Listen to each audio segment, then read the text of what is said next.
Hello, mga ka-freshness. Ayan, may mga tao talagang isnabera. Kumbaga, yung mga ibang malalaking content creator dyan na nag-i-snab sa mga baguhan. Yung mga maliliit pa lang yung mga followers. Yan. Yan yung mga maliliit na followers yan. Humihingi sila ng tulong. Tulong para umangat.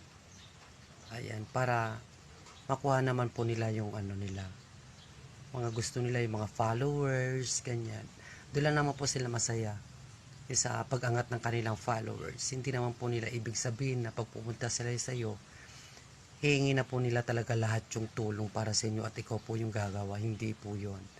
Kumbaga, humihingi lang po sila ng suporta na galing sa iyo kasi nga marami ka ng viewers at popular ka. Huwag mo naman po silang isnabin.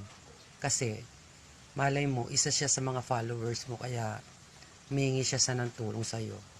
Kaso lang, sabihan mo ba naman na pumunta siya dun sa maliit ang viewers para dun siya mapansin. Tama po ba yun? Nasabihin niya, paano niya sa tao, parinig niya.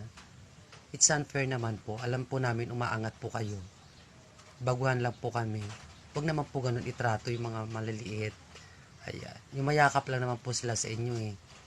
Ba't ginanon niyo po siya? Huwag naman po ganun.